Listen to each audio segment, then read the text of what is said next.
الشيطان الرجيم. بسم الله الرحمن الرحيم. Assalamualaikum warahmatullahi wabarakatuh. Alhamdulillahirabbil alamin. Wal akibatu lil muttaqin wala udwan illa 'alal zalimin. Raditu billahi rabba wa bil islami dina wa bi Muhammadin sallallahu alaihi wasallam nabiyya wa rasulah. Subhanaka la ilma lana illa ma 'allamtana. Rabbi zidna ilma warzuqna fahma. Rabbi shrah li sadri wa yassir li amri wahlul 'uqdatam min lisani yafqahu qawli.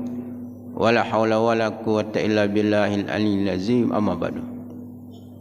Bapak-bapak dan ibu-ibu jemaah salat maghrib yang mudah-mudahan semuanya selalu dirahmati Allah Subhanahu wa taala. Amin ya rabbal alamin. Dalam kesempatan yang baik ini marilah kita selalu bersyukur kepada Allah Subhanahu wa taala atas kebaikan, kemudahan, rahmat dan nikmat Allah Subhanahu wa taala yang selalu kita terima. Kita telah diantarkan Allah Subhanahu wa taala di waktu yang baik, di tempat yang baik, di rumah Allah Subhanahu wa taala. Setelah kita melakukan salat maghrib, kemudian kita mengikuti bersama-sama tafaqquh fiddin. Karena selama kita duduk sampai isya maka kita dianggap kita adalah melakukan solat. Bahkan kita akan mendapatkan pahala seperti pahala haji yang mabrur. Subhanallah. Bahkan kata Rasulullah SAW, selama kita duduk di majlis ini maka malaikat pun terus menerus mendoakan kepada Allah untuk keampunan segala dosa-dosa dalam hidup kita. Sehingga tidaklah keluar kita dari tempat yang mulia ini kecuali dosa kita sudah dimaafkan, diampun oleh Allah Subhanahu wa taala. Ini salah satu keutamaan kita sering duduk di majelis taklim. Bahkan nama-nama orang yang sering duduk di majelis taklim dicatat oleh Allah Subhanahu wa taala di pintu surga. Di pintu surga. Tentu kalau sudah ada nama-nama, insyaallah nanti kita dipanggil nanti di akhirat nanti. Jamaah rahimakumullah, salawat dan salam mudah-mudahan Allah selalu melimpahkannya kepada kekasih kita Nabi kita Muhammadin sallallahu alaihi wasallam. Semoga kita insyaallah diakur Rasulullah SAW di akhirat nanti sebagai umatnya dan bertemu dengan Rasulullah SAW yang sangat kita rindu-rindukan, dan insyaallah kita mendapatkan syafaat darinya dan masuk surga bersama Nabi kita Muhammad SAW. Amin ya rabbal alamin. Bapak Ibu rahimakumullah, marilah kita meneruskan kajian kita di dalam sebuah hadis Rasulullah SAW. Pada suatu ketika, sewaktu Rasulullah di saat-saat akan meninggal dunia, datanglah malaikat Jibril kepada Nabi Muhammad SAW. Karena malaikat Jibril ini adalah teman akrabnya Rasulullah SAW. Kemudian Nabi Muhammad SAW bertanya kepada malaikat Jibril, wahai malaikat Jibril, kalau aku sudah tiada lagi, aku sudah kembali ke hadirat Allah Subhanahu wa taala, apakah engkau masih turun ke dunia ini? Ini ditanya oleh Rasulullah kepada malaikat Jibril alaihissalam. Kata malaikat Jibril, ya saya tetap turun ke dunia. Kata Rasulullah SAW, apa pekerjaanmu? Kan saya sudah ada lagi untuk menyampaikan wahyu. Tugas saya, kata malaikat Jibril, diperintahkan Allah Subhanahu wa taala untuk mengambil muntiara-muntiara yang selama ini engkau tanamkan, kau sebarkan di dunia ini. Maka itu nanti akan saya ambil semua, akan dikembalikan kepada Allah Subhanahu wa taala. Kemudian Rasulullah SAW bertanya, apa mutiara-mutiara itu? Kata malaikat Jibril, ada 10 macam mutiara yang akan saya tarik. Di antaranya adalah akan diangkat keberkahan, barokah. Jadi keberkahan, jadi manusia hidup jauh dari barokah. Ini yang pertama.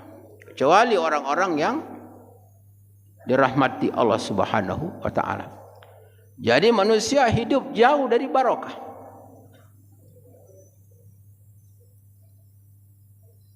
Apa sebab? Karena manusia hidup jauh dari agama Allah. Jauh dari Allah, jauh dari perintah Allah,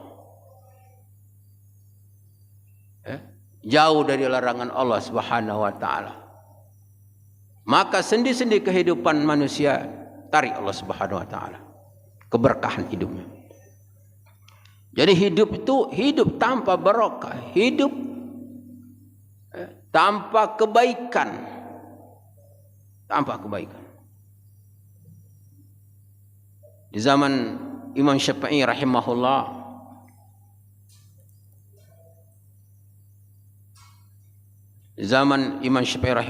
itu ada orang datang kepada Imam Syafi'i rahimahullah. Ya Syekh, aku minta tolong sampaikan kepada perusahaan atau tempat saya bekerja itu supaya gaji saya ini ditambah. Kata Imam Syafi'i, gajimu berapa? Gaji saya 5 dinar. 5 dinar. Karena gaji 5 dinar ini tak cukup. Utang di mana-mana. Kemudian Imam Syafi'i datanglah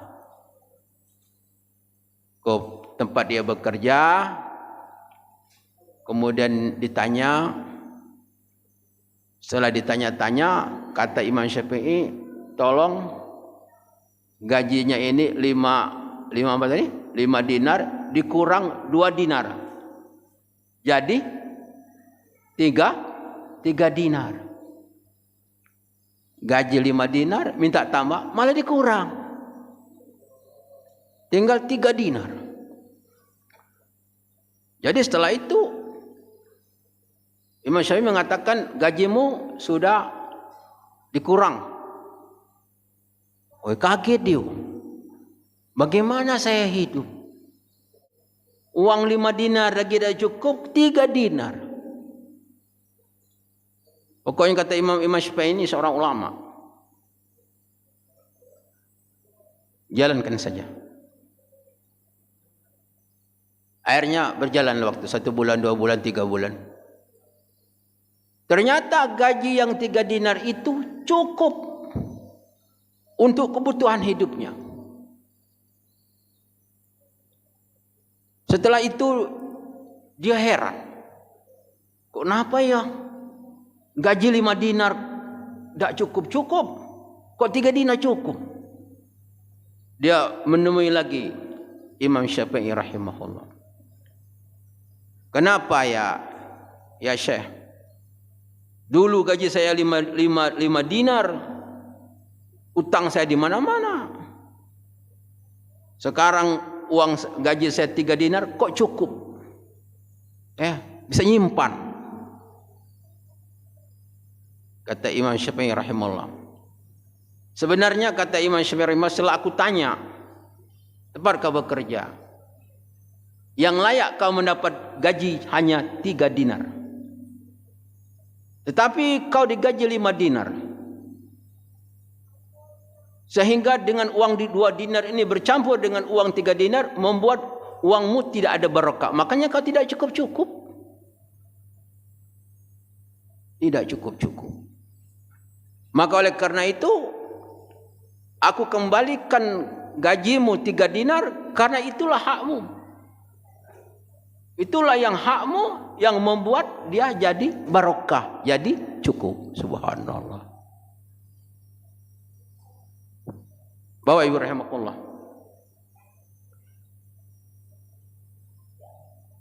Ada seseorang datang kepada seorang ulama. Ini orang kerja, mulai pagi-pagi kerja terus kerja sampai malam. Sampai jam 8, jam 9, kadang-kadang jam 10 dah selesai, bertahun-tahun. Kemudian dia datang kepada seorang ulama. Dia bertanya, bagaimana cara? Kenapa saya ini bekerja ini selalu dapat kesulitan? Sehingga waktu ini tidak cukup-cukup. Tidak punya kesempatan untuk berkumpul dengan keluarga, tidak punya kesempatan untuk istirahat. Kata ulama ini, coba kau atur waktumu. Kau pagi-pagi kau salat subuh. Salat subuh berjamaah. Setelah salat subuh kau baca Quran. Baca Quran 3 lembar, 4 lembar. Setelah kau baca Quran, kau baru pergi bekerja. Dan kau jangan meninggalkan salat ke saat berjamaah. Kemudian dia lakukan apa yang dituntunkan oleh si ulama tadi. Subhanallah. Tidak berapa lama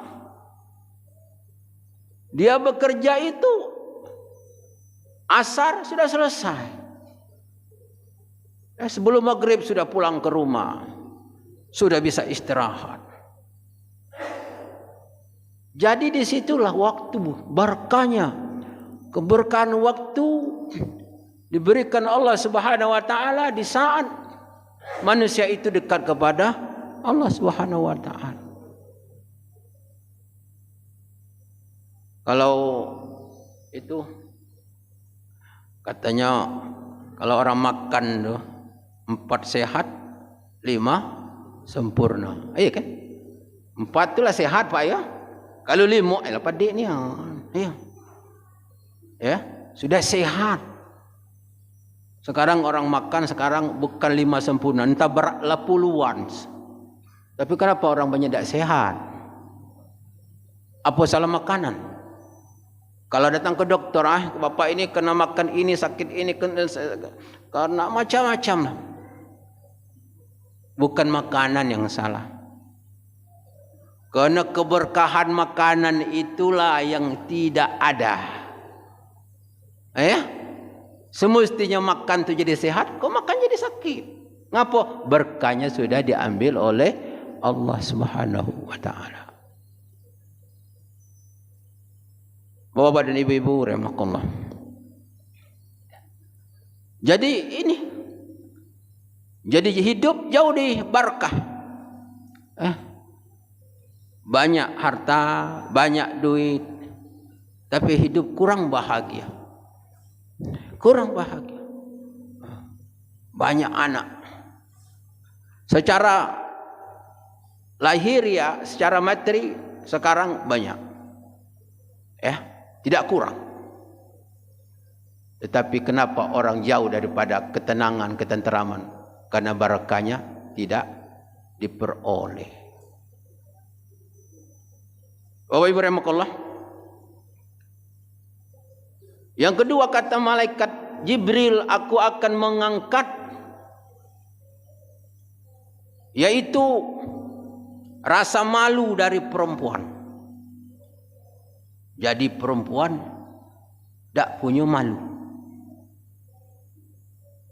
Sebagaimana diketahui dalam hadis Rasulullah SAW, al-haya'u minal iman. Malu itu bagian daripada iman. Jadi orang punya iman pasti malu, punya malu. Apalagi namanya perempuan. Ya. Jadi kenapa perempuan-perempuan itu hilang malunya? Kenapa? Karena imannya ditarik Allah Subhanahu wa taala. Bahkan dalam hadis Rasulullah SAW bahwa pengikut Dajjal yang paling banyak adalah kaum wanita. Kaum wanita. Subhanallah. Jadi ini Allah tarik. Makanya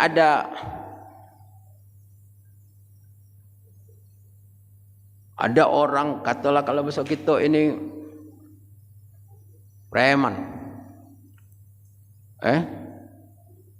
kemudian sedang mabuk jalan, kemudian Imam Syafi'i datang, Imam Syafi'i datang memberikan nasihat. Apa kata Imam Syafi'i? Wahai laki-laki, aku menyampaikan kepadamu pesan Rasulullah SAW yang berbunyi hadis, kalau kau tidak punya malu, berbuatlah sekendakmu. Akhirnya laki-laki itu setelah sadar dia mikir apa yang disampaikan oleh Nabi Muhammad, oleh Imam Syafi'i hadis Rasulullah SAW. Akhirnya dia belajar agama, belajar sampailah dia menjadi imam, menjadi murid Imam Syafi'i. Namanya saya lupa itu, saya lupa. Termasyhur sebagai apa namanya itu ulama panutan. Masya Allah, Masya Allah. Jadi rasa malu dari perempuan sehingga perempuan tidak ada rasa malu untuk berpakaian, walaupun berpakaian seolah-olah dia tidak berpakaian. Pakaian yang pendek, pakaian yang ketat, pakaian yang apa namanya tipis dan lain sebagainya. Ini adalah menunjukkan bahwa perempuan-perempuan itu tidak lagi punya rasa malu. Kalau perempuan sudah tidak punya rasa malu, maka itu merupakan sumber bencana, bala musibah yang akan menimpa. Karena perempuan ini adalah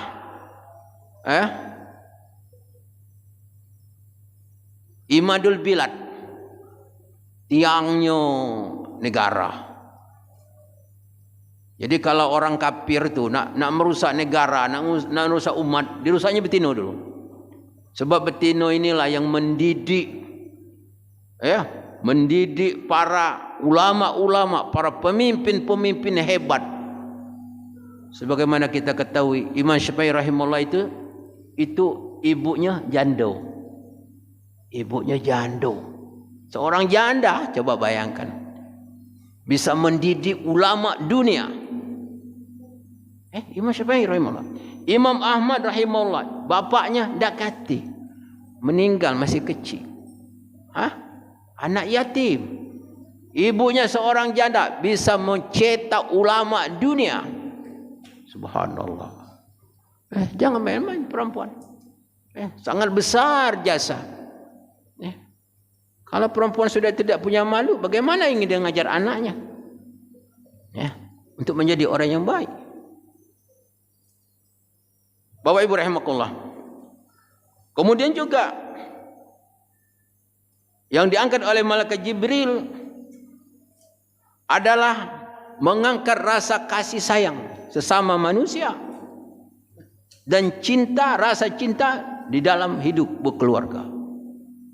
Nah ini. Jadi rasa sayang yang ada di hati itu dicabut, kecuali orang-orang yang dirahmati Allah Subhanahu wa taala. Padahal kasih sayang ini, kata ulama, di dalam kehidupan kasih sayang ini seperti payung. Payung yang bisa untuk apa namanya menabing, datang hujan ada payung. Datang panas ada payung. Kalau orang ada rasa benci, tapi dia ada rasa sayang, kasih sayang, maka kebenciannya tidak akan akan hilang. Ya. Ada ketersinggungannya. Ya. Tapi dia masih punya rasa kasih sayang. Maka dia maafkan. Apalagi hidup berumah tangga, keluarga. Ya. Selagi ada rasa sayang, maka dia akan selamat. Tapi lihatlah apa yang terjadi. Sehingga ketika kasih sayang itu sudah tidak ada lagi pada diri seseorang, maka orang akan menjadi lebih buas daripada binatang buas. Akan menjadi makhluk yang paling kejam. Sehingga kalau kita lihat ada suami nyencang istri dicincang kayak nyencang kambing Pak Haji, potong-potongnya masuk karung lempar. Ya Allah, ada istri bakar suami, macam-macam. Ada anak bakar bunuh orang tua, ada orang tua bunuh anak. Masya Allah. Ini yang kita lihat pada zaman sekarang. Kenapa? Rasa kasih sayang cabut Allah Subhanahu wa taala. Sebuah harimau, tidak pernah harimau makan anak dewe. Coba bayangkan manusia sekarang, coba lihat. Karena kasih sayang cabut Allah Subhanahu wa taala. Sehingga dalam hadis Rasulullah SAW, kata Rasulullah SAW, akan tiba suatu saat orang memelihara anak anjing lebih baik daripada memelihara anak manusia. Ngapo? Lah banyak orang durhaka dengan orang tua aja. Mau memelihara anjing, dak ke macam-macam anjing, jenguk. Ada orang melihara harimau, main dengan harimau, tidur dengan harimau, digigit harimau kepala. Astagfirullahaladzim. Harimau, jangan apa Haji? SBB apa aja? Masya Allah, harimau. Iyo, dimasuk tangan, harimau tu, digigit dikit-dikit. Oh ya harimau, kok tahu yo dengan tuannya.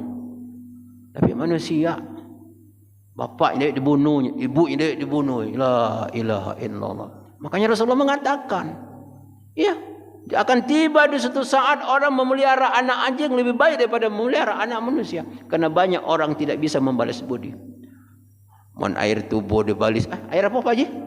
Air apa namanya? Air susu dibalas air tubuh. Masih bagus air tubuh.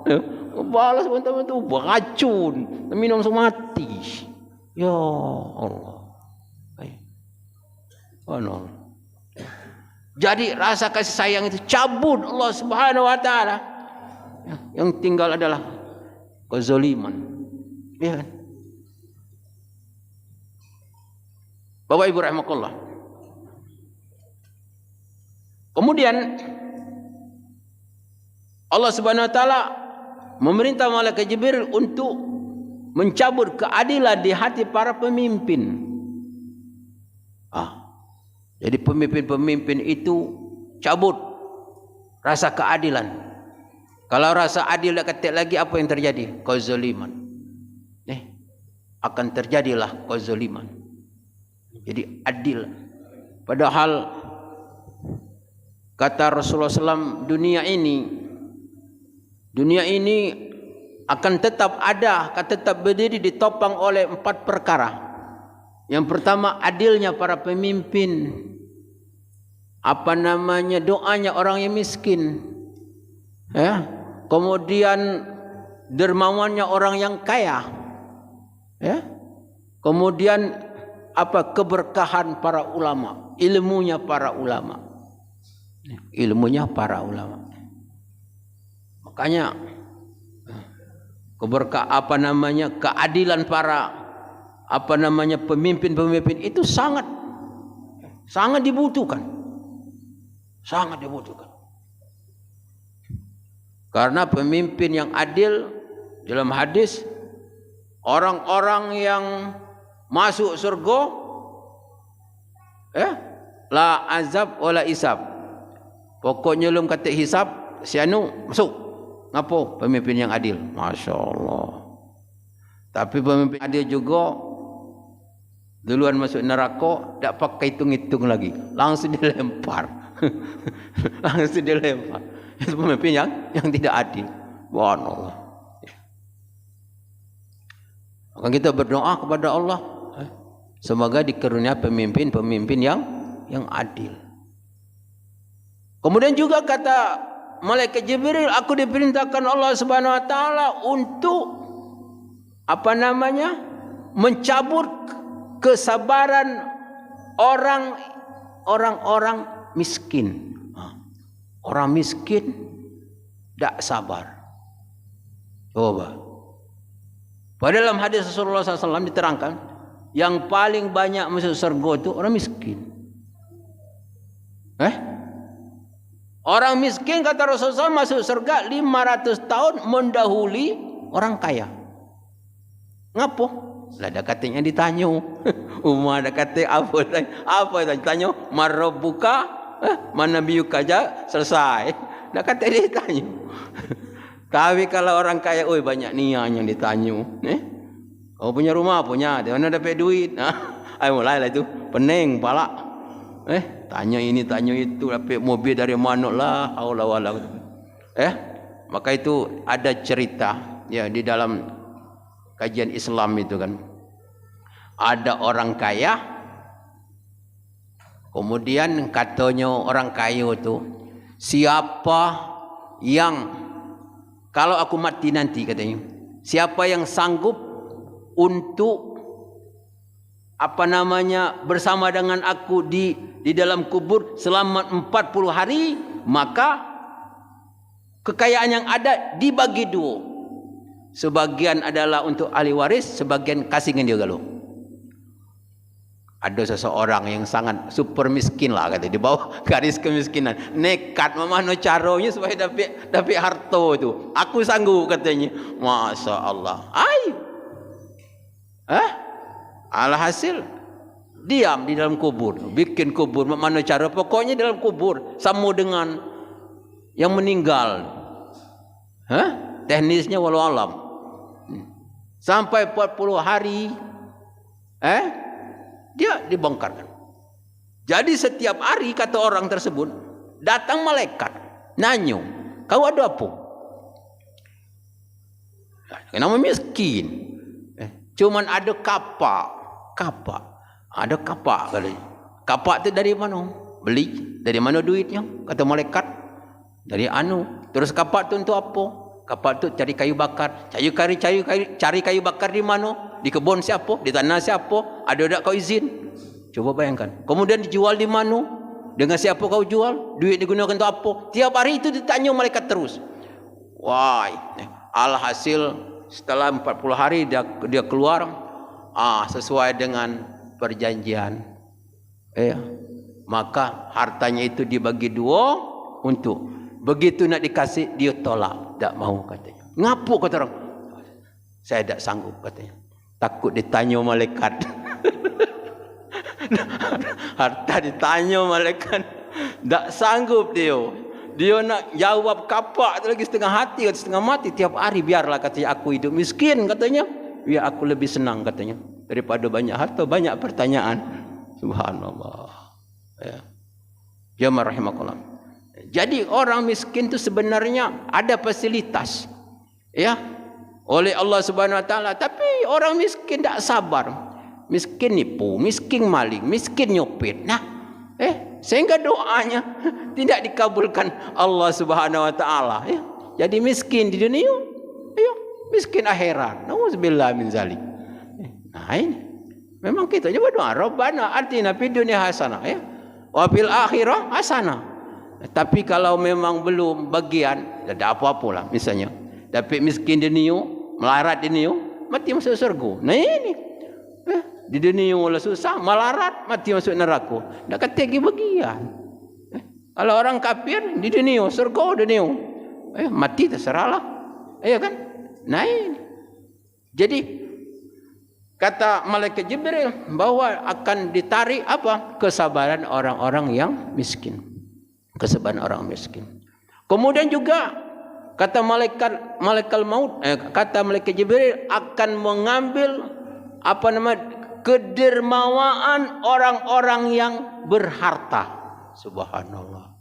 Jadi orang yang berharta itu ditarik, ya, apa namanya, kedermawannya, kepeduliannya, apa namanya, kepada sesama. Jadi orang kaya dah galak mengeluarkan, membantu, mengeluarkan zakat fitrah, iya kan, untuk membantu orang miskin. Nah ini, enggak jengoklah kita ni, ya. Allah alam. Kalau aku baca dulu terus terang di zaman Soeharto dulu, katanya kekayaan Indonesia ni 80% milik kelompok anu. Wah, dah kata bagian gitu, cuma 20%. 20% kalau dah ambil pula gini, masih berapa lagi persen? Mana yang nak berzakat? Mana yang nak ngeluar zakat? Nak ngeluar sedekah? Memangnya tak punya anu sadat, ya. Susah. Nah ini. Jadi ketika orang-orang kaya itu sudah tidak peduli lagi, ya, termasuk bagian azab dari Allah Subhanahu wa taala. Nauzubillah min zalik. Jadi Allah Subhanahu wa taala akan mengangkat apa tadi? Ya, kepedulian, ada apa? Kedermawan orang yang kaya. Padahal tadi sudah dikatakan bahwa dunia ini akan ditopang oleh doanya orang miskin. Orang miskin lah banyak dosa, doa dikabul Tuhan. Yang kaya adalah kedermawan orang kaya. Orang kaya tak lagi mengeluarkan. Coba bayangkan. Kemudian apa lagi tadi? Keadilan, ada ya? Keadilan para pemimpin. Pemimpin mungkin tak adil. Jadi di mana lagi dunia aku nak bertahan? Maka wajarlah dunia kalau nak keluar ni, ujung pangkalnya, ya. Karena memang yang hidup di dunia ini memang sudah sedemikian rupanya. Bapak Ibu rahmatullah. Kemudian apalagi yang ditarik oleh Allah Subhanahu wa taala? Masih ada waktu dikit, ya. Okey. Yaitu Allah Subhanahu wa taala mengangkat iman. Subhanallah. Jadi iman ini akan ditarik. Jadi manusia ini semakin lama semakin banyaklah orang yang tidak beriman kepada Allah Subhanahu wa taala. Nanti lama kelamaan dekat lagi yang nak semayang. Yang beriman sedikit-sedikit Allah kembalikan. Orang soleh, orang baik. Diambil Allah Subhanahu wa taala. Ibarat orang nak merban rumah. Mana barang-barang baik, ambil dulu. Kan? Diselamatkan dulu barang baik. Itu, ya. Jadi bahkan pada suatu saat tidak ada lagi manusia ini yang menyembah Allah Subhanahu wa taala. Dekat lagi yang semayang. Tak ada lagi yang menyebut Allah, dekat lagi. Pada suatu saat kata Rasulullah SAW, jadi manusia akan semakin lama semakin tidak beriman. Semakin lama semakin tidak beriman. Karena dunia ini sudah ujung. Sudah ujung. Karena selagi manusia beriman kepada Allah Subhanahu wa taala, maka dunia ini masih ada. Masih ada orang azan masjid, masih ada yang masuk masjid. Masih ada orang haji ke Mekah, umrah ke Mekah. Kaki Mekah tu, Kaabah tu, dirusain. Kata Rasulullah SAW, saya melihat, Rasulullah itu sudah melihat orang yang menghancurkan Kaabah itu dengan sekopnya, katanya, dengan pangkurnya, katanya, orangnya hitam, katanya, kakinya bengkok, katanya, hancurnya Kaabah. Orang dari Afrika sudah diperlihatkan. Jadi pelam kehidupan dunia ini yang akan terjadi sudah diperlihatkan Allah Subhanahu wa taala kepada Rasulullah SAW. Sudah. Dalam hadis Rasulullah SAW. Jadi Rasul itu sudah diperlihatkan Allah SWT kaset yang akan berjalan dunia ini ke depan sudah diperlihatkan oleh Nabi Muhammad SAW. Jadi tidak ada lagi manusia yang beriman. Maka oleh karena itu alhamdulillah kita ini, termasuk orang-orang pilihan Allah Subhanahu wa taala, kita berterima kasih kepada Allah Subhanahu wa taala karena kita ini masih kepingin untuk memperbaiki iman kita. Memperbaiki Islam kita ini, masih ada. Ini merupakan suatu yang tidak semua orang akan diberikan Allah Subhanahu wa taala. Alhamdulillah. Jemaah rahimakumullah.